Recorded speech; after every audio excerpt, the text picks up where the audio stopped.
कहानी का शीर्षक परिलोक की जादुई बिल्ली।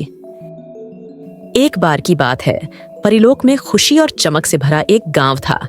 वहां की रानी परी लावण्या अपनी अद्भुत जादुई शक्तियों के लिए जानी जाती थी। लेकिन परिलोक में असली चमत्कार था रानी की प्यारी जादुई बिल्ली, जिसका नाम चमेली था। चमेली सिर्फ एक साधारण बिल्ली नहीं थी। उसके सफेद चमकीले फर पर चांदनी सी चमक थी और उसकी आंखें हरे पन्ने की तरह झिलमिलाती थीं। वह अपने जादू से किसी भी समस्या का हल कर सकती थी। लेकिन चमेली का एक नियम था, वह केवल उन्हीं की मदद करती जिनका दिल सच्चा और इरादे नेक होते। एक दिन परिलोक में अंधकार छा गया। दुष्ट जादूगर खालेश ने अपनी काली शक्ति से परिलोक के फूलों, पक्षियों और नदियों की रौनक छीन ली। हर कोई डर के साए में जीने लगा। रानी लावण्या परेशान थी, क्योंकि कालेश को हराने का जादू केवल चमेली के पास था।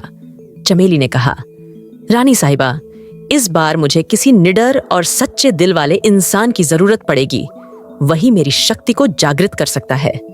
रानी ने पूरे परिलोक में घोषणा की। कई लोग आए, लेकिन चमेली ने किसी को भी चुना नहीं।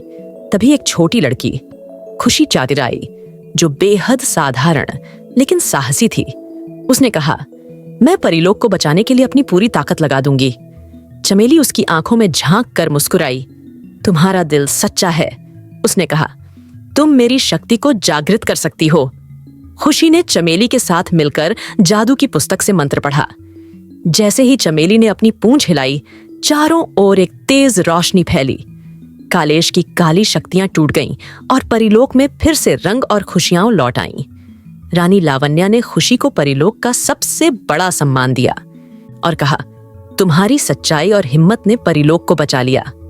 और इस तरह परिलोक में फिर से सुख और शांति का वास हुआ। चमेली सबकी प्यारी बनी रही और खुशी एक मिसाल कि सच्चाई और साहस के आगे हर अंधकार हार मान लेता है।